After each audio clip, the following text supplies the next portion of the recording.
কথাটা বলতেই রাফি দেখে আগন্তুক এক ঝটকায় রাফির হাত বাঁকিয়ে নিয়ে পিছনে এমনভাবে চেপে নেয়, রাফি হালকা ব্যথা অনুভব করে। এবার রাফির পিছনে আগন্তুক দাঁড়িয়ে আছে আর রাফির দুই হাত পেঁচিয়ে আছে। রাফি হাসি দিয়ে বলে, বাহ, ফাইটিং এর দারুণ এক্সপার্ট। তবে আমি আবার দুর্বলদের সাথে ফাইট করি না। আমি লুজার হতে চাই না। কথাটা বলার সাথে সাথেই আগন্তুক রাফির পিঠে কোনো দিয়ে স্বাভাবিকভাবেই চাপ দিয়ে সরিয়ে দেয়। রাফি অনেকটা বেশি ব্যথা অনুভব করে। রাফি ঘুরে তাক ব্যথা অনুভব হওয়াতে আগন্তুকের দিকে একটা ঘুষি মারার চেষ্টা করতে আগন্তুক কয়েক পা পিছিয়ে এসে রাফির হাত ধরে একটু ধাক্কা দিতেই নিচু পড়ে যেতে থাকো। রাফি কোনো রকমে নিজেকে সামলে স্থির হয়ে দাঁড়ায়। রাফি আবার বলে ওঠে, হে আগন্তুক, তুমি কি কুম্ফু মাস্টার? বাহ, এত সুন্দরভাবে নিজেকে সেভ করলে। ওকে, তো হয়ে যাক ফাইট। কথাটা শেষ হতেই আগন্তুক দৌড়ে আসে রাফিকে অ্যাটাক করতে, কিন্তু রাফি ঘুরে এসে আগন্তুকের পিঠে বেশ জোরে কম্ফু স্টাইলে আঙুল দিয়ে বেশ ভালো মতোই ফোর্স দেয়। আগন্তুক সেখানে হাত দিয়ে কয়েকবার ঘাড় নাড়িয়ে রাফির দিকে তাকায়, সাথে সাথেই একটা কিক দেয় রাফিকে। রাফি হাত দিয়ে তার ডিফেন্স করে নেয়। রাফি হাত দিয়ে তাকে মারতে যাবে, সেও ভালোভাবে তার ডিফেন্স করে নেয়। বোঝা যাচ্ছে ওরা দুজনে বেশ ফাইটিংয়ে কিংবা ক্যারাটে ফাইটিংয়ে এক্সপার্ট। দুজনে হাঁপিয়ে যায়, সামনাসামনি এসে দাঁড়ায়। রাফি আবারও আগন্তুকের মাথা থেকে কাপড় সরাবে। সে সময় আগন্তুক রাফিকে জড়িয়ে ধরে। রাফি স্থির হয়ে দাঁড়িয়ে যায়। রাফি জানে না যে সে কে, মেয়ে নাকি কোনো ছেলে, কিন্তু রাফি অনুভব করে আগন্তুক জড়িয়ে ধরতেই যেন সব দুর্বলতা ওর কাছে এসে ভর করেছে। রাফি একটু জড়িয়ে ধরবে তখন অনুভব করে ওর শরীরটা নিস্তেজ হয়ে যাচ্ছে। আগন্তুককে ছেড়ে দেয়। রাফি দেখে আগন্তুকের হাতে একটা ছোট ইনজেকশন, আর সেটা ও রাফির পিঠে প্রবেশ করিয়ে দিয়েছে। রাফি মুচকি হাসতে থাকে, অজ্ঞান হয়ে পড়ে যাওয়ার আগে বলে, যুদ্ধে যদি নিয়ম থাকতো পিছন থেকে মারা যাবে না, কিন্তু যুদ্ধে কোনো নিয়ম নেই, একটাই সমাপ্তি। তা হলো হয় মরো, না হয় মারো। তা সে পিছন থেকে হোক কিংবা সামনে থেকে, অপর পাশের শত্রুকে মারলেই হলো। তবে যুদ্ধে কখনো কাউকে বিশ্বাস করতে নেই, না বন্ধুকে আর না নারীকে। রাফি অজ্ঞান হয়ে পড়ে যায়। আগন্তুক আর দেরি না করে সাথে সাথে রাফিকে টেনে নিয়ে আসে দরজার কাছে। সাইলেন্সার লাগানো পিস্তল দিয়ে তালা খুলে নেয় ও, কিন্তু পকেট থেকে ইনজেকশনটা পড়ে যায় ফ্লোরে, আর পড়ে থাকা রাফির পিস্তল। রাফিকে নিয়ে এগিয়ে যায় আগন্তুক। তোমরা থাকো, আমি নিজেই যাচ্ছি রাফিকে দেখতে। রাহিকে অফিসে দেখে জয় কথাটা বলল। রাহি আবিরের জন্য অপেক্ষা করছিল, যদিও সেসবের দরকার ছিল না। আবিব আর রাহি ওখানে না গেলেও হবে। জয়, সাকিব আর ফায়াজ অফিসে এসে রাফিকে দেখতে পায় সেখানে বসে আছে। রাহিকে দেখে জয় কথাটা বলে ওঠে, অফিসে মেহরাব সাহেব আর আবি নেই, ওনারা বাড়িতে গিয়েছে। মেহরাব সাহেব রাহিকে নিয়ে বেশ চিন্তিত, সারাদিন রাহিকে নিয়েই ভেবেছে উনি। মেহরাব সাহেব ঠিকই রাহিকে চিনতে শুরু করেছে। রাহির মাঝে এক অন্যরকম রহস্য আছে, যা খুব তাড়াতাড়ি জানতে যাচ্ছে মেহরাব সাহেব। মেহরাব সাহেবের মতো জয়ও রাহিকে সন্দেহ করেছে, রাহি এটা জানি না। জয় রাহিকে নিয়ে একটা মাইন্ড গেম খেলার প্ল্যান করে ফেলেছে, আর মাইন্ড গেম মানেই তো অগ্রিম প্ল্যান করে সে প্ল্যান অনুযায়ী সব কিছু করা। রাহিকে জয় চিনে ফেলার দ্বার প্রান্তে এসে গেছে, কিন্তু রাহিকে চেনার পরে হয়তো রহস্য উদ্ঘাটন হবে না। তারপর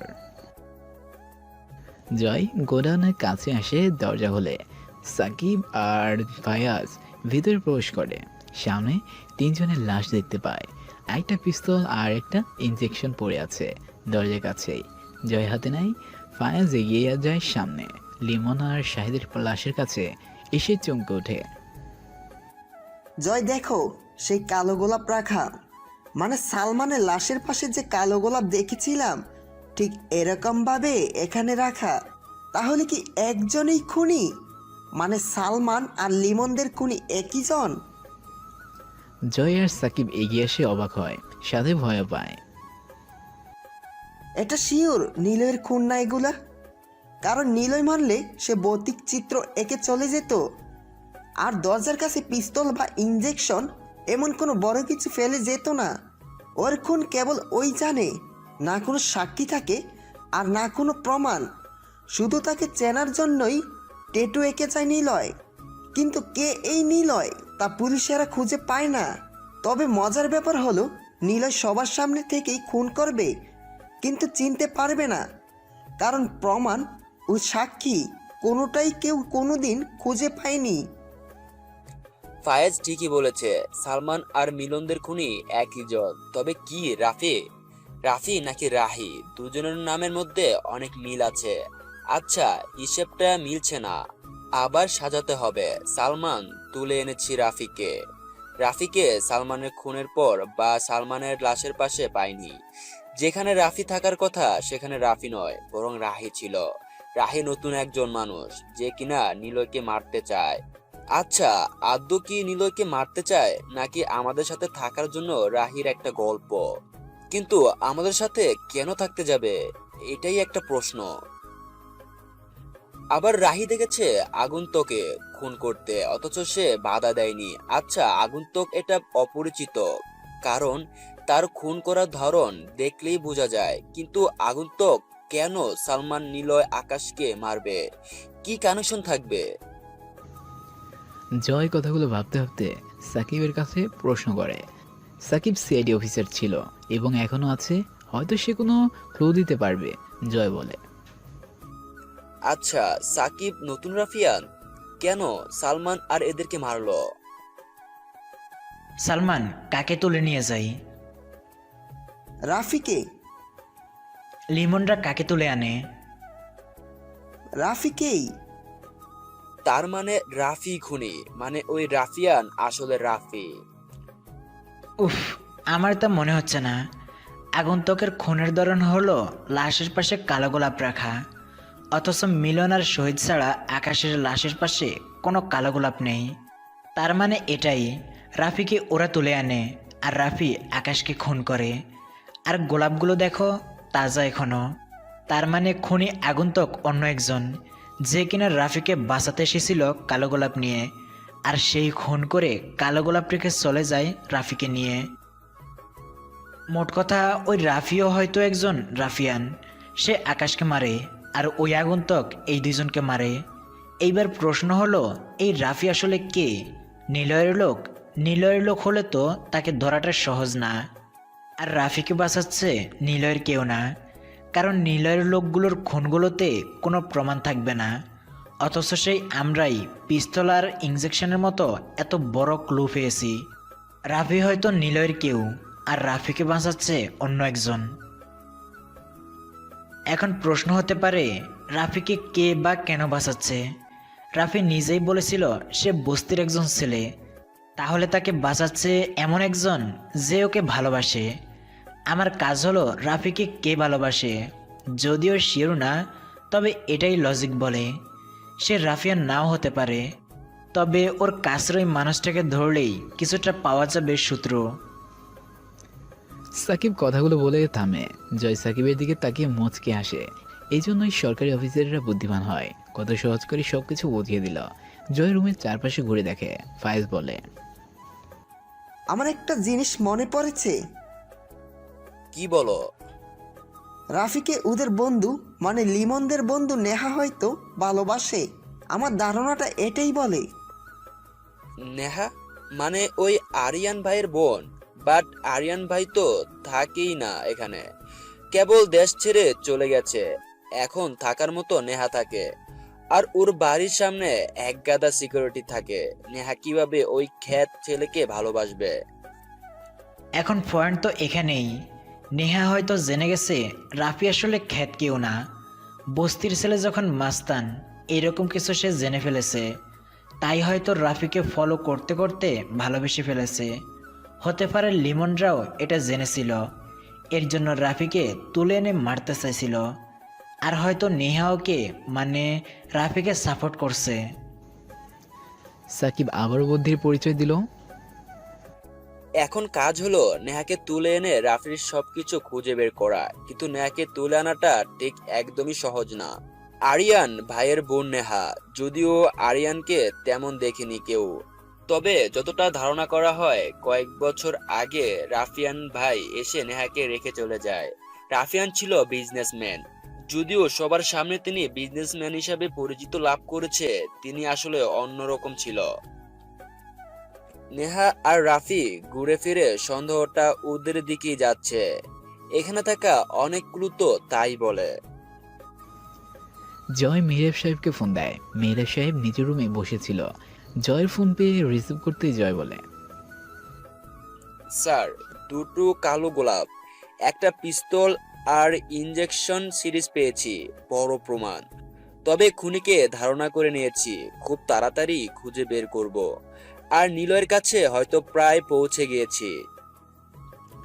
কালো গোলাপ মানে? সালমানের লাশের পাশে যেমন কালো গোলাপ ছিল ওটা? ওটাই। মানে সালমানের খুনি আর মিলনদের খুনি একই ব্যক্তি। এখানে এসে মিলনের লাশ অবস্থায় দেখি রাফির নামে ছেলেটা নেই, আর খুনগুলো সেই করেছে। আপনি অফিসে আসুন, সব বলছি। নিলয়ের বোন? না না, এটা কেন হবে? ও তো আমার অর্ডার ছাড়া কখনো বের হয় না। তাহলে কিভাবে সে গেল? আমাকে না বলে সে কেন গেল? রাফিকে বাঁচাতে? রাফিকে তো ছাড়বই না, নিলয়ের বোনকে আমার থেকে কেড়ে নিচ্ছে। কিন্তু কেন? নিলয়ের বোন আমাকে না বলে কোনো মিশনে যাবে না। এরকমটা কেন করলো?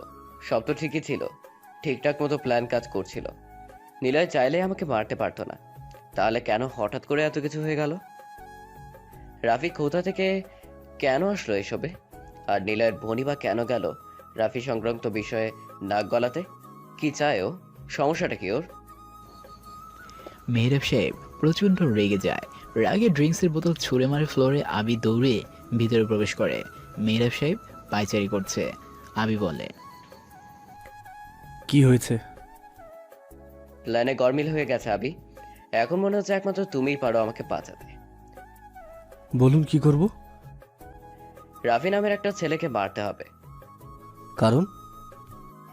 আমার থেকে কারণ জানতে চাইছো তুমি? ওকে, তুমি যেহেতু বন্ধু তাই তোমাকে সবটা বলবো। আমার প্রধান হাতিয়ার ছিল নিলয়ের বোন। নিলয়ের বোন? সে কোথা থেকে আসলো? মেহরাব সাহেব চুপ হয়ে যায়, অবাক হয় আবির দিকে তাকিয়ে। প্রথম দিন তো ঠিকই আবিকে নিলয়ের বোনের কথা বলে, তাহলে সেদিন এমন কোনো রিয়াক্ট করেনি ও। আজকে হঠাৎ এভাবে প্রশ্ন কেন করলে? তার মানে কি সে নিলয়ের ব্যাপারে আদৌ তেমন কিছু জানে না? যাক, ভালোই হলো, সেদিনের সন্দেহটা একটু দূর হলো আবির উপর থেকে। তবুও আরেকটু বাজিয়ে নিতে চাইল মেহরাব সাহেব ওকে। নিলয়ের বোন আছে। কিন্তু কিভাবে? নীলাকে তো আমি কোনোদিন বোনের সাথে দেখিনি। মানে আমি নীলা একই স্কুলে পড়তাম। আমি চলে যাই কয়েক মাস পর পর স্কুল থেকে, কিন্তু আগে তো কোনোদিন নীলাকে তার বোনের ব্যাপারে বলতে শুনিনি। আমি শিওরও কোনো বোন নেই। ছোটবেলার বন্ধু বলেই তো নীলা আমাকে আপনাদের বাড়িতে এনেছে। নীলয়ের গল্প হয় আমাদের। নীলা তো শিওর ওর কোনো বোন নেই।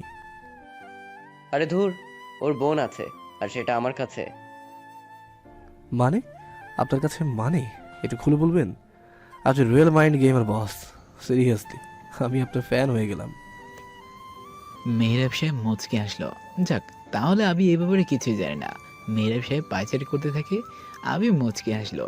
কবে মেহরাব সাহেব যেটা দেখেনি, আবি মুচকে এসে বলে, কি হলো বলুন? থাক না কিছু রহস্য বা অজানা। কেন? কারো ব্যাপারে রহস্য কিংবা অজানা থাকলে তার প্রতি আগ্রহ বাড়ে। জানার মাঝে থাকে তো অবহেলা। অজানার মাঝেই থাকে আগ্রহ, জানার মাঝে থাকে অবহেলা। বাহ, দারুণ বললেন তো। কিন্তু এখন কেন নিলয় বোনকে নিয়ে পড়লেন? তবে একটা কথা, রহস্যময় মানুষেরা রহস্য নিয়েই খেলতে ভালোবাসে। রহস্য নিয়ে খেলার সময় একজনের ভুল আরেকজন বুঝে ফেলে, মুচকি হাসে। আর মুচকি হাসিটা হয় রহস্যময়ের হাসি, যেটা কেবল দেখা যায়, কিন্তু এই হাসির রহস্য উদ্ঘাটন করা যায় না। মেহরাব সাহেব ইমপ্রেসিভ দৃষ্টিতে তাকান আবির দিকে। আবি নীলয়ের থেকে কোনো অংশে কম না। আবি চাইলেই নিজের ইচ্ছে মতো রাফিয়ান জগৎটাকে নিজের করে নিতে পারবে। শুধু একটা গ্যাং আর আরও একটা সাহস দরকার। মেহরাব সাহেব মুচকে হাসলো। যদিও হাসির কারণ আবি জানতে চাইবে না, তবুও হাসির কারণ একটাই, মেহরাব সাহেব আবিকে নিয়েও রাফিয়ান জগতের সিংহাসন ধরার জন্য মাইন্ড গেম খেলবে। এই চিঠিটা এই বাড়ির সামনে রেখে আসবে আবি, সাথে কালো গোলাপ নিবে। ওই বাড়ির সামনে একটা লেটার বক্স পাবে। সেখানে নিলয়ের বোন থাকে। মেহরাব সাহেব চমকে ওঠে। আবি কিভাবে জানলো সেখানে লেটার বোন থাকে? তবে কি না, এরকম কোনো সূত্র তো এ অবধি সামনে আসেনি। নিলয়ের বোন প্রকাশক মেহরাব সাহেবের চায় না, এমনকি আবি সবটা জানলেও এটা যেন না জানে নিলয়ের বোনকে। কিন্তু আবি এভাবে কি করে শিওর হয়ে বলল? আবি মেহরাব সাহেবের দিকে তাকিয়ে মুচকি হাসলেন। মেহরাব সাহেব এইবার হাসিটা খেয়াল করলেন, সাথে সাথেই প্রশ্ন শুরে দিল আবিকে। তুমি কেন হাসছো? দেখো, রহস্য আমার ভালো লাগে না। আবি হাসতে হাসতে বলে, আরে রহস্য আর মাইন্ড গেম নিয়ে যে খেলে তাকে কিনা রহস্য ভালো লাগে না? জানেন, রহস্যের মাঝে আকর্ষণ আছে। আপনি ভাবছেন আমি কেন হাসছি, ভাবছেন কিভাবে ওখানে নিলয়ের বোন থাকে জানলাম, তাই তো? মিস্টার মেহরাব সাহেব, মাইন্ড গেমাররা এত তাড়াতাড়ি ভুল করে না, কিন্তু আপনি বারবার ভুল করে যাচ্ছেন। সেটা হলো মানুষ চিনতে আর নিজের কাজে। আপনাকে রফিয়ান জগতের রাজা হওয়ার নেশাটা চেপে বসেছে। মেহরাব সাহেব বিছানায় বসে আবির দিকে তীক্ষ্ণ দৃষ্টিতে তাকিয়ে আছে। আবিকে যতটা বোকা ভেবেছিল আবি ঠিক তার উল্টো। আবির বিষয়ে অনেক কিছু জানার পরেও যেন সবকিছু রহস্য ইন্টারেস্টিং। আবি পাশে বসে মুচকি এসে বলে, আপনার বাড়ির সামনে লেটার বক্স, আর ওই বাড়ির সামনেও লেটার বক্স, যেখানে সাদা আর কালো গোলাপ আদান প্রদান করা হয়। সাদা গোলাপ আসে কাজ শেষ হওয়ার পর। খেয়াল করেছি সালমানের খুনের আগে সাদা গোলাপ নিয়েছিলেন লেটার বক্স থেকে, আর ওই বাড়ির সামনে কালো গোলাপ পাঠাচ্ছেন। নির্দিষ্ট করে বাড়ির ঠিকানাটাও বলে দিলেন। সহজ হিসেব, ওটাই নিলয়ের বোনের বাড়ি বা সে ওখানে থাকে। লেটার বক্স সরাবেন এমন কাউকে দিয়ে পাঠাবেন যেন সে আপনার খুব কাছের হয়। আপনার টিমে যারা আছে সবাই বোকা। আপনি যে নিজের টিমে লোকেদের উপরে মাইন্ড গেম প্রয়োগ করছেন এরা নিজেরাও জানে না। চাইলে আপনার কার সাথে ধরতে পারে, কিন্তু তারা আপনাকে বিশ্বাস করে। আর মজার ব্যাপার হলো, বিশ্বাস যারা করে তাদের সাথে মাইন্ড গেম খেলতে বেশ মজাই লাগে। কিন্তু খারাপ ব্যাপার হলো, আপনি যার সাথে মাইন্ড গেম খেলেছেন সে উল্টো একদিন আপনার সাথে গোপনে মাইন্ড গেম খেলে দিল। তাহলে কেমন হবে বলুন? জয়ও কিন্তু নিজের প্ল্যান করে চলেছে। রাফিয়ান জগতে কেউ কাছের লোক হয় না বস। এখানে বিশ্বাস কেবল কয়েক মুহূর্তের জন্য রাখতে হবে, তারপর তাকে সোজা উপরে পাঠিয়ে দিন। অন্যের হেল্প নয়, বরং নিজের কাজ করুন। আর একটা কথা, আমি নিজের কমিটমেন্ট আর ভালোবাসা কখনো নষ্ট করে না। যা কিছুই হয়ে যাক না কেন, আমি আমার কমিটমেন্ট রাখবই। আপনাকে কথা দিয়ে মৃত্যু অবধি আমার সাথে থাকবো, আপনাকে বাঁচাবো। বিশ্বাস রাখবেন, তবে বেশি নয়, অল্প রাখবেন। একটা কথা কি জানেন, বেশি ভালোবাসা আর বিশ্বাস কখনো কারোর উপর করতে নেই। এই দুটো জিনিসের মূল্য দেওয়াটা অনেক কঠিন। আপনার কাজ হয়ে যাবে, আমি থাকতে রিল্যাক্স করুন। আরেকটা কথা, মাইন্ড গেমের মধ্যে রাগ থাকতে নেই। আপনি রাগ নয়, বরং ভালোবেসে হাসি মুখে নিলয়ের বোনের সাথে কথা বলুন, তাহলে সব কিছু সহজ হয়ে যাবে। না কথা বলাও জানতে পারবেন। আবারও বলছি, মাইন্ড গেমের মধ্যে রাগ থাকতে নেই। কথাগুলো বলে আবি চলে যায়, তবে যাওয়ার আগে রহস্যময় এক হাসি দিয়ে চলে যায়। মেহরাব সাহেব হাঁ হয়ে আবির দিকে তাকিয়ে থাকে। ছেলেটার কথাগুলো নীলের কথা মনে করিয়ে দেয়। নীলয় তো ওর কমিটমেন্টে রাখার জন্য যে কোনো কিছু করতে পারে। নীলয় যাকে একবার কথা দেয় তা পৃথিবীর কোনো শক্তি, এমনকি নীলয় নিজেই তা বদলাতে পারে না। ঠিক সময় মতো সেটা রাখবে। আবিও এমন। তবে আবির প্রতি ইমপ্রেস হচ্ছে মেহরাব সাহেব। আপি কই ছিলা তুমি? তোমাকে কত খুঁজেছি। নীল ওর রুম থেকে বের হতে যাবে দেখে আবি দরজার কাছে দাঁড়িয়ে আছে। নীল ওর দিকে তাকাতেই আবি চলে যাবে, সে সময় নীলা কথাগুলো বলে ওঠে। আবি ভিতরে প্রবেশ করে মাথা নিচু করে নেয়। নীলা আবার প্রশ্ন করে, কোথায় ছিলে? আবি কোনো কথা বলে না, বিছানার উপর এসে বসে বলে,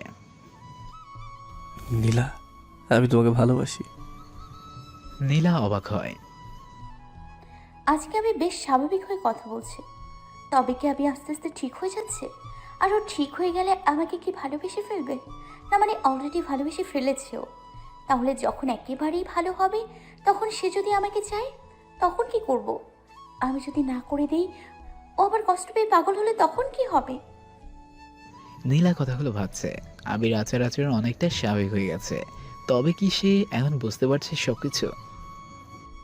আবি, আমাকে কেন ভালোবাসো তুমি? নীলা আবিকে বোঝার জন্য প্রশ্ন করে। আবি সাথে সাথে উত্তর দেয়, জানি না, আমি তোমাকে ভালোবাসি। আমি তোমাকে ভালোবাসি।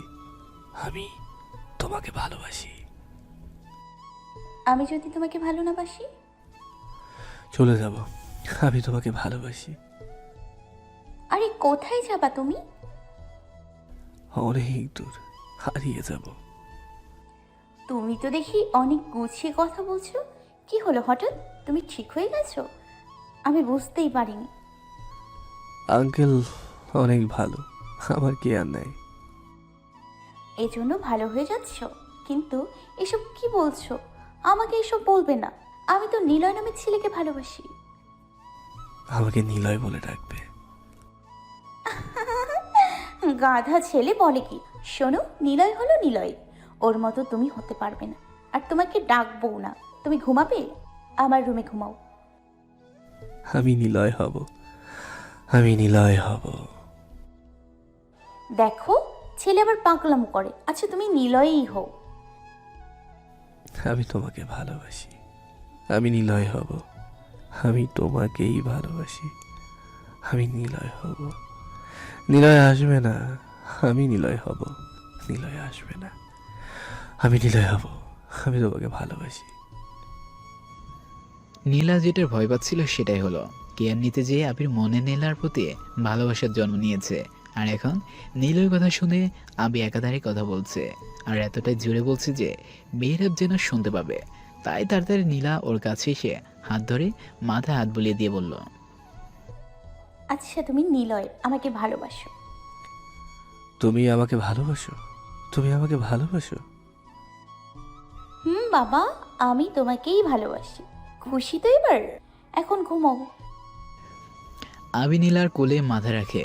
নীলা আজকে কোনো বাধা দিল না। সব কিছু গলিয়ে যাচ্ছে ওর। তবে কি আবি? না না, কী সব ভাবছে ও? রাফি নিজের গায়ে কেমন একটা উত্তপ্ততা অনুভব করে। তাড়াতাড়ি চোখ খুলে তাকায়। সামনে থেকে কাঠ দিয়ে আগুন জ্বালানো, আর ও আগুনের পাশে কোনো একটা গাছের সাথে হেলান দিয়ে বসে আছে। আগুন জ্বালানো থেকেই গরম একটা অনুভব ওর গায়ে এসে পড়েছে। রাফি একটু পাশে তাকায়। বিরিয়ানির গন্ধ নাকে আসে। এক প্যাকেট বিরিয়ানি রাখা। কিন্তু রাফি জানে না সে কোথায়। আশেপাশে কাউকে দেখছে না। আগুনের পাশে কাঠ রাখা, পানির বোতলের সাথে খাবারের প্যাকেট। জায়গাটা একটু পরিষ্কারও করা, তবে এটা যে জঙ্গল তা বোঝা যাচ্ছে। চারপাশে ঝিঝি পোকার শব্দ। রাফি পানির বোতল থেকে পানি খেয়ে উঠে দাঁড়ায়। কেমন যেন ব্যথা অনুভব হচ্ছে ওর সারা গায়ে। মনে মনে বলে, ভাবতে ভাবতে কিছু দূর এগিয়ে যায় জ্যোৎস্না রাত। জঙ্গলের মধ্যে কতগুলো গাছ কেটে একটি ছোট্ট সরোবর বানানো হয়েছে। চাঁদের আলো ওই পানির উপর এসে পড়েছে। রাফি সেদিকে যেতেই দেখে কেউ একজন দাঁড়িয়ে আছে। জিন্স পরা, কালো জুতো আর গায়ে কালো শার্ট, পকেটে হাত গুজে দাঁড়িয়ে আছে। তবে বোঝাই যাচ্ছে যে সে একজন মেয়ে। আর রাফি বুঝিয়ে নিয়েছে এটা ওই মেয়ে যে ওকে এখানে তুলে এনেছে। রাফি কোমর হাত দেয়, ওর পিস্তলটা আর সেখানে নেই। রাফি একটু ভয় পায়। ও এগিয়ে যায়, পিছন থেকে অপরিচিতর হাত ধরে সামনে ঘুরিয়ে নেয়। কালো কাপড়ে মুখ ঢাকা, তবে সেটা কালো রুমাল বাঁধা। চোখ দুটো খুলে রাখা হয়েছে। রাফি প্রশ্ন করে, কে তুমি? আমাকে কেন বাঁচিয়েছিলে? আর আমাকে এখানেই বা কেন তুলে এনেছো? মেয়েটা কোনো কথা বলল না। পিছনে ঘুরে পুকুরে পড়া চাঁদের দিকে তাকিয়ে রইল। নীরব শান্ত পুকুরের পানিতে চাঁদের প্রতিফলিত আলো যেন দেখে মনে হতে থাকে আরও একটি চাঁদ উঠেছে। মেয়েটার সেদিকে তাকিয়ে আছে। রাভি ওর পাশে এসে দাঁড়ায়, দৃষ্টি লক্ষ্য করে বলে, মেয়েদের সৌন্দর্যকে কেন চাঁদের মতো সুন্দর বলা হয়? কেন বলো তো? হা হা হা, চাঁদ যেমন অধরা, তেমন মেয়েদের সৌন্দর্য উপরওয়ালা এমন ভাবেই সৃষ্টি করেছে। প্রকৃতপক্ষে সেটাও অধরা। চাঁদের কাছে যেতে হলে রকেটের দরকার হয়, আর মেয়েদের সৌন্দর্যকে স্পর্শ করতে গেলে ভালোবাসতে হয়। ভালোবাসা আর ইচ্ছে না থাকলে দুইটাই অধরা। তুমি চাঁদ বা চাঁদনি যা হও না কেন, তোমাকে ছুঁয়ে দেখার কোনো ইচ্ছে নেই। কে তুমি? হোক না কিছু আলাপন অচেনা অজানাই থেকে। কণ্ঠটা পরিচিত মনে হচ্ছে। কে তুমি?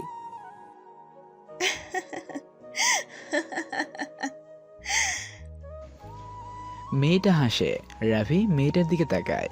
মেয়েটার সামনের দিকে চেয়ে আছে। রাফি জানে মেয়েটা রহস্যময়, আর ঠিক রহস্যটা রেখেই কথা বলবে। তোমাকে এখানে কে পাঠিয়েছে? রাফি অবাক হয়। মেয়েটা দেখি অনেক কিছুই জানে, কিন্তু রাফি নিজেই জানে না এখানে কে পাঠিয়েছে তাকে। রাফি অবাক হয় প্রশ্ন করে, প্রশ্নটা আগে আমার ছিল, তুমি কে? আর মুখ থেকে রুমাল সরাও। তোমার যখন 11 বছর বয়স তখন তোমার মা থাকার সত্ত্বেও তোমার বাবা আরও একটি বিয়ে করে। তোমার বাবার দ্বিতীয় বিয়েটা তোমার মা মেনে নিতে পারেনি। তুমি প্রশ্ন করেছিলে কেন তুই আর মাকে রেখে আরো একটি বিয়ে করেছো? তোমার বাবা তোমার উপর রেগে বলে, তো কি হয়েছে, এখন থেকে এটাও তোমার মা। তোমার নিজের মা এসব কিছু সহ্য করতে পারেনি। তোমার বাবার বিয়ের রাতেই একদিকে তোমার বাবার নতুন বিয়ে করা মহিলার সাথে বাসর হচ্ছিল, আরেক রুমে তোমার মা নিজেই নিজের গলাতে ওড়না পেঁচিয়ে নিজেকে মেরে ফেলেছিল। এক রুমে তোমার বাবা বেশ আরামেই রাত কাটিয়েছিল, আরেক রুমে তোমার মা নিজেকে মেরে ফেলে লাশ হয়ে রাত কাটিয়েছিল। তুমি সব কিছু দেখেছিলে। পরের দিন তোমার বাবা দিব্যি ভালো থাকলেও তুমি কষ্ট পেয়েছিলে। তোমার বাবা তোমার মায়ের লাশটাও ছুঁয়ে দেখেনি, মুখ দেখা তো দূরে থাক, বরং তিনি খুশি হয়েছিল। তোমার চোখে অজস্র পানির সংলাপ যেন তার গতিতে নিচে গড়িয়ে পড়ছিল। অনেকেই তোমার মায়ের মৃত্যুতে শোক প্রকাশ করলেও তোমার বাবা তা করেনি। তুমি কেঁদেছিলে, কিন্তু তুমি দেখোনি তোমার কান্নার সাথে আরও একজন কাঁদছিল, তোমার কষ্টে আরও একজন কষ্ট পাচ্ছিল। তোমার মাকে কবরে রেখে এসেছিলে, বাড়িতে এসে দেখেছিলে তোমার বাবা শোক পালনের থেকে ওনার নতুন বউকে নিয়ে বেশ রোমাঞ্চে ব্যস্ত হয়ে পড়ে। তুমি এটা আর সহ্য করতে পারোনি, খুব রাগ হয়। আর তুমি নিজেই তখন তোমার বাবা আর তোমার ওই সৎমাকে খুন করেছিলে। তোমার গলার কাছে একটা কাটা দাগ আছে, যেটা তোমার বাবা তোমাকে মারার সময় কেটে গিয়েছিল। তোমাকে পুলিশ ধরে নিয়ে যায়। জানো, তোমার জন্য কোনো একজন খুব কষ্ট পেয়েছিল, কান্না করেছিল। তুমি আর ফেরোনি তোমার বাড়িতে। বিল্ডাররা তোমার বাড়ি দখল করে নেয়। তোমার পানে চেয়ে থাকতো কোনো একজন। জানো সেই কোনো একজন অপরিচিতাটা কে? চিনবে না তুমি, হয়তো নামটাই ভুলে গেছো। সেই একজনটা হলাম আমি। হ্যাঁ, এই আমি, যে কিনা তোমার কান্নাতে কাঁদতো, যে কিনা তোমার কষ্টে কষ্ট পেত। সেই আমি আজ তোমার সামনে অপরিচিতা একজন। হাস্যকর তাই না রাফি? এখন তুমি ভাবছো কে আমি? আমি বলবো আমি কে, কিন্তু তুমি তার আগে বলো তোমাকে কে এখানে পাঠিয়েছে। যদি না বলো তাহলে হয়তো আগের মতো কষ্ট পাবো না, তোমার মৃত্যুর কষ্টে। এখানে কেউ আসবে না তোমাকে বাঁচাতে। আর আমি আমার লক্ষ্য পূরণ না করা অবধি নিজেকে শান্ত রাখি না। তোমাকে কে পাঠিয়েছে এটা জানা জরুরি। আমি চাই না তোমাকে নিয়ে কেউ মাইন্ড গেম খেলুক। কে পাঠিয়েছে? নিলয়। নিলয়কে তাহলে আমি মেরে ফেলবো। রাফি চুপ হয়ে দাঁড়িয়ে থাকে, একবার অপরিচিতার দিকে তাকায়, আরেকবার পুকুরে পানির দিকে তাকায়। সব কিছু যেন ওর কাছে ঘোলাটে লাগছে। জেল থেকে বেরিয়ে আসে 3 বছর পর, যখন ওর বয়স 14 বছরের কাছাকাছি। ও জানে না তাকে কে বের করিয়েছিল। রাফিকে কেবল একটা ফোন দেওয়া হয়, তখনই ফোনে একটাই মেসেজ ছিল, তোমার কোনো চিন্তা নেই, তুমি আমার অধীনেই আসো। মাসে মাসে তোমার ভালো মতো থাকার আর খাবারের জন্য টাকা পাঠানো হবে। আমার ইচ্ছে মতো তুমি চলবে। ভেবে দেখো, খাবে, ঘুমাবে, আর আমার একটাই কাজ করে দিতে হবে। এজন্য ঠিক বয়স আর সময় দরকার। আমি তোমাকে ঠিক বলে দিব কি করতে হবে। আপাতত ঠিকানাতে যেয়ে ফাইটিং স্কিল বাড়াও, আমাকে রাফিয়ান হয়ে দেখাও। মনে রেখো, পরবর্তী মেসেজ আসা মাত্রই আগের মেসেজগুলো ডিলিট করে দিবে। তোমার ওপর সবসময় নজর রাখা হবে। আমি চাই না তুমি সবার সামনে থাকবে। ঠিক এরপরই রাফির নতুন জীবন শুরু হয়। পরিচিত নগর ছেড়ে সে চলে যায় বহুদূর, যেখানে সে নিজেই রাফিয়ানের শহর তৈরি করে। এরপরই হঠাৎ একদিন একটা মেসেজ আসে, আর সেটা হলো, এই শহরে এসে থাকো, খাও, পড়াশোনা করো, আর নিলয়ের গল্প নীলা বা অন্যদের কাছে প্রকাশ করো। রাফি এখানে আসে, আর এসে এই অপরিচিতার সাথে সাক্ষাৎ হয়। রাফি চেয়েছিল সবার থেকে সবকিছু গোপন রাখতে, কিন্তু সাহসের কারণে পারেনি। ঠিকই এই আগন্তুক সবটা জেনে গেছে। রাফি ওকে মারার প্রস্তুতি নেয়, কারণ রাফিকে বলা হয়েছিল কেউ যেন তার পরিচয় না জানে। অথচ এই অচেনা একজন জেনে গিয়েছে। ওকে আর বাঁচিয়ে রাখা ঠিক হবে না। রাফি বলে, আমি নিজেই জানি না আমাকে কে পাঠিয়েছে, আর এটাও জানি না তোমাকে কে এসব বলেছে বা তুমি কিভাবে এসব জানো। আমি জানতে চাই তুমি কে, তোমার কি পরিচয়। আমি আমার ইচ্ছেটা কখনো নষ্ট করি না। ইচ্ছেটা পূরণ করতেও যদি তোমাকে বলো কে তুমি। দুজনেই চুপ হয়ে যায়, কেউ কোনো প্রকার কথা বলে না। আগন্তুক জানেই না ওকে দিয়েও মাইন্ড গেম খেলানো হচ্ছে, অথচ সে অন্যের উপর থেকে মাইন্ড গেম সরাতে যাচ্ছে। রাফি নিজেই জানে না তার কাজ কি, অথচ সে সব কিছু করেই যাচ্ছে অর্ডার মতো। কিন্তু ওরা কেন এমন করছে, নিজেদের মধ্যে কেন এত রহস্য রাখছে? রাখার কারণ কি? তবে যারা ওদের উপর মাইন্ড গেম খেলছে তারা সব কিছু জেনে যাবে ভেবে, হ্যাঁ, এটার জন্য দুজনে এত কাছে থেকেও নিজেদের মধ্যে রহস্য রেখে কথা বলছে। মেহরাব সাহেব বাড়ি থেকে বের হওয়ার সাথে আবিও বের হয়। আবি প্রশ্ন করে, আপনি কি অফিসে যাবেন? হয়তো ওই লেটার বক্সটা সরাতে যাব। আমি নিজেই করে দেবো, আপনি অফিসে যান। জয়বোধে কারো যেন কোনো প্রকার সন্দেহ না হয় যে আপনি নিজে ওদের উপর মাইন্ড গেম খেলছেন। ওকে, বুঝেছি। তুমি তাহলে ওখানে যাও। মেহরাব সাহেবের বাড়িতে একটা বাইক রাখা আছে। মেহরাব সাহেব চলে যায় গাড়ি নিয়ে। আবি বাইকের কাছে আসে, বাইকে উঠবে ঠিক তখনই নীলা ব্যালকনিতে এসে দাঁড়ায়। বাইরে তাকাতেই দেখে আবি বাইক স্টার্ট দিচ্ছে। নীলা অবাক হয়। আবি পাগল ছিল তাহলে বাইকে কি করছে? ও কি তবে বাইক চালাতে পারে? কিন্তু কিভাবে সম্ভব? কখনো তো এমন দেখিনি। তাহলে কি আবি পাগল না? ও কি সব নাটক করছিল? কে তাহলে ও? রাফি প্রশ্ন করে পাশে দাঁড়িয়ে থাকা অপরিচিতার দিকে। তোমাকে চেনা আমার কাছে কঠিন নয়, কঠিন তোমাকে কে পাঠিয়েছে সেটা জানা। আর তোমাকে যে রাফিয়ার জগতে পাঠিয়ে নিলয়ের শত্রু নাকি বন্ধু হিসেবে ব্যবহার করা হচ্ছে সেটা বুঝতে পারছি না। নিলয়কে আমি কোনোদিন দেখিনি। শুনেছি নিলয় হলো রাফিয়ান জগতের একমাত্র কিং, আর তাকে সরিয়ে সবাই তার জায়গা দখল করতে চায়।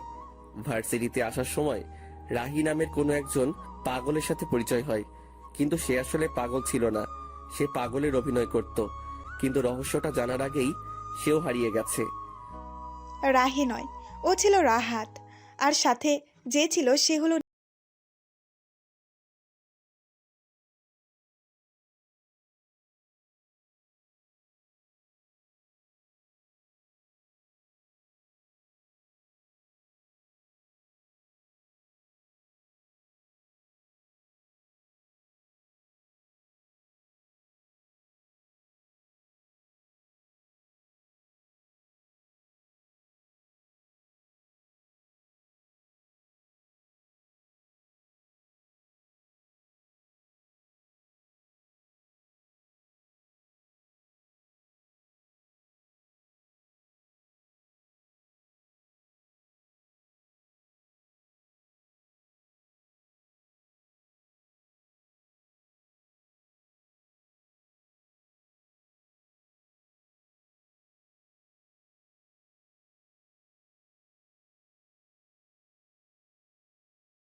সবার থাকার কথা, সেখানে মেহরাব সাহেব একা একা বসে আছে।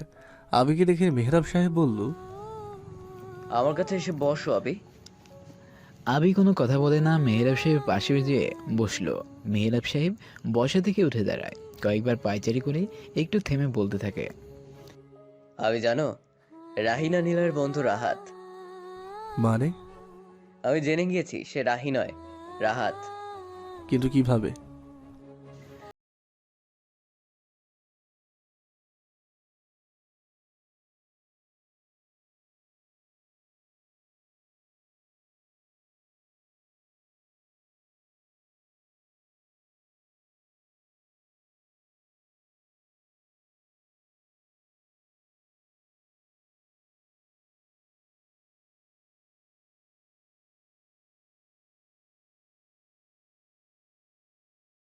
হলো, সেও নিজেদের লোকদেরও কখনো ফেস দেখায়নি, অথচ সে থাকতো সবার সামনে।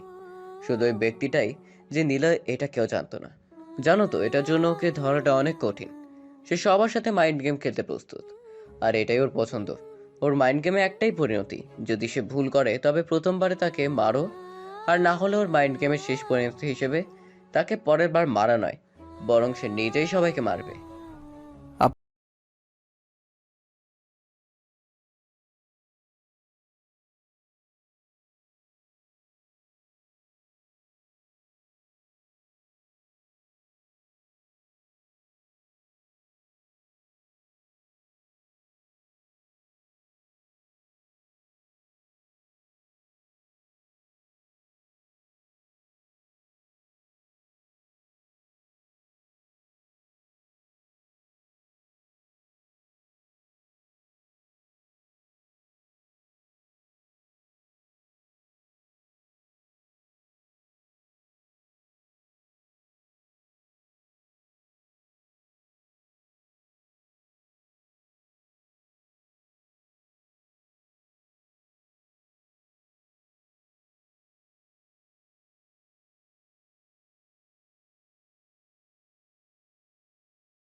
রাফিয়ান আমি হব, আর এর জন্য যদি আপনাকেও মারতে হয় আমার একটু আফসোস হবে না।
তাকায় আরেকবার তাকায় মেহরাব সাহেবের দিকে। কেউ কোনো কথা বলছে না। মেহরাব সাহেব জোরে হেসে ওঠে। আমি কখনো ভাবিনি আবি তোমার জন্য এমন করবে। তো জয়ে চলে যাও। তোমাকে ছোট্ট একটি চান্স দিলাম বেঁচে থাকার। আমি নিলয় নয়নজের সুযোগ দেব না।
আবি কখনো ধারণাও করেনি, কিন্তু ও এখানে কেন? আবি প্রশ্ন করে। আমি কখনো কল্পনা করিনি এভাবে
আমার আর আমার রাস্তায় যে আসতো তাকেই আমার আর ভালো হয়ে ওঠা হলো না নীলা। আমি ধ্বংস করে দেবো সবকিছু। আর এটাই আমার কমিটমেন্ট। নিলয় যা বলে তাই করে দেখায়।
চ্যাপ্টার শেষ করতে চাই।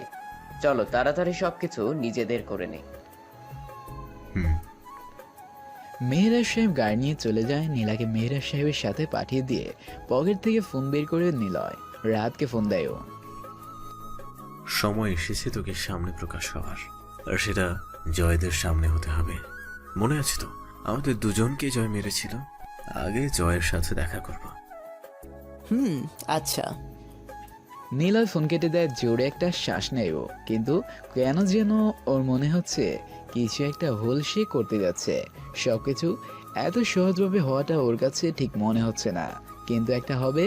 কিন্তু কি সেটা নিলয় ভেবেই পাচ্ছে না। তোমাকে একটা প্রশ্ন করি। নেহা রাফির দিকে তাকায়। দুজনে বসে আছে পাশাপাশি। রাফির করা প্রশ্ন শুনে নেহা রাফির দিকে তাকালো। রাফি ওর হাত ধরে বলল, নিলয় ভাইয়া তোমাকে কিভাবে জানে তুমি ওর বোন? আমি নিজেই জানি না কিভাবে জানে ও। মানে সে এসে বললো আর তুমি মেনে নিলে? না, মানিনি, কিন্তু ছোটবেলায় সবকিছু সে দেখিয়েছে। আর মেহরাব সাহেবের সবটা তো আমি জানি। আমি যেখানে থাকি সেখানে একটি ডায়েরি ছিল, যা এখন নেই। ওখানে নিলয় আর আমাকে নিয়ে লেখা ছিল, আরো অনেক কিছুই ছিল। নিলয় ভাইয়াকে জয় যেদিন শেষ করতে চাইছিল, ওই দিন তাকে কোনো একজন বাঁচায়, আর তারপরেই আমার সাথে পরিচয় হয়। ওনাকে যে হসপিটালে রাখা হয়েছিল তার পাশেই মেহরাব সাহেব আমার সাথে রোজ দেখা করত। নিলয়ের ব্যাপারে বলতো সে নাকি আমাকে মারতে চায়, আমার পরিবারকে সে মেরেছিল। এসব কিছু শুনতাম আমি। খুব রাগ হতো। নিলয়কে খুঁজে মারার ইচ্ছেটা মনের মধ্যে প্রবল হতে থাকে। তখনই বলি আমি রাফিয়ান হয়ে নিলয়কে মারতে চাই। মেহরাব আঙ্কেল আমাকে সবকিছু শিখাতে সাহায্য করে। একদিন পুরনো বাড়িতে ফিরছিলাম, রাস্তায় কয়েকজন ছেলেরা ঝামেলা করে। তখন ঠিক অতটা সাহস হয়ে ওঠেনি আমার। সে সময় নীলা ভাইয়া এসে সবাইকে এমনভাবে পিটিয়েছিল যা দেখে আমি অবাক হয়ে গিয়েছিলাম। ওনার সাথে সেদিন থেকে পরিচয় হয়। আমি তখনও জানতাম না উনি নিলয় বা আমার ভাইয়া। ওনার থেকে শুনেছিলাম রোজ আমার সাথে যে ব্যক্তিটা দেখা করে সে আসলে কে। আমি ওকে বলেছিলাম আমার বাবা, কারণ মেহরাব সাহেব আমাকে মেয়ে হিসেবেই অনেকের কাছে পরিচয় করিয়ে দিয়েছিল।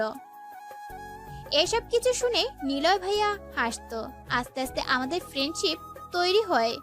ওনাকে একাই থাকতে দেখতাম, হাতে পায়ে মাথায় চোট লাগা অবস্থাতে ছিল। ওনাকে জিজ্ঞাসা করি কেন মেহরাব সাহেবের কথা বললে তিনি হাসতো। একসময় তিনি সবকিছু ক্লিয়ার করে। প্রথমে আমি অবাক হয়েছিলাম, এমনকি তাকে মারতেও গিয়েছিলাম, কিন্তু কোনো একজন ব্যক্তি এসে সবটা ক্লিয়ার করে। কোনো একজন ব্যক্তি মানে কে সে? একদিন তাকে দেখেছিলাম, আর সে এসে এমন কিছু বলেছিল যা গ্রহণযোগ্য ছিল। তারপর তাকে আমি দেখিনি। নীলয় ভাইয়ের সবকিছু আমি তখন জানি। ওনার প্ল্যান অনুযায়ী আমি ভার্সিটিতে যাই, তোমার সাথে পরিচয় হয়, তোমার কথা ভাই আমাকে বলে। কিন্তু আমি যে কারো নির্দেশে এখানে এসেছি এটা ভাইয়া কিভাবে বুঝলো? তবে কি আমার উপরে ওনার লোকেরা নজর রেখেছিল? আমাকে বা আমাদের দিয়ে কি করাতে চাই জানি না, তবে আমি ভাইয়ার কিছু হতে দিব না।